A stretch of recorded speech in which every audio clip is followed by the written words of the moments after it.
उसे कसकर कहा, मैंने ध्यान ही नहीं दिया कि हमारे जीवन में आत्मीयता का अभाव है। मैं ऑफिस चला गया और दरवाज़ा बंद किए बिना तेजी से कार से बाहर कूद गया। मुझे डर था कि किसी भी देरी से मुझे अपना मन बदल लेना पड़ेगा। मैं ऊपर चला गया। जेन ने दरवाज़ा खोला और मैंने उससे कहा, सॉरी जेन, मैं अब तलाक नहीं चाहता। उसने आश्चर्यचकित होकर मेरी ओर देखा और फिर मेरे माथे को छुआ।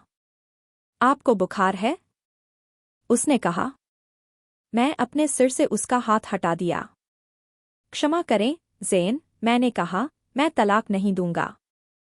मेरा वैवाहिक जीवन संभवतः उबाऊ था क्योंकि वह और मैं हमारे जीवन के विवरणों को महत्व नहीं देते थे, इसलिए नहीं कि अब हम एक दूसरे से प्यार नहीं करते थे। अब मुझे एहसास हुआ कि चूंकि मैं उसे अपनी शादी के दिन अपने घर ले गया था, इसलिए मुझे उसे तब तक पकड़ कर रखना चाहिए जब तक कि मौत हमें अलग न कर दे। ऐसा लग रहा था जैसे जेन अचानक जाग गई हो।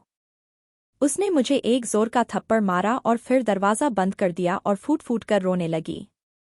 मैं नीचे चला गया और चला गया।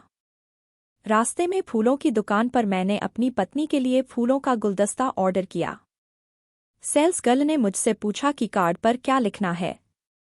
मैं मुस्कुराया और लिखा, मैं तुम्हें हर सुबह तब तक बाहर ले जाऊंगा जब तक मौत हमें अलग नहीं कर देती।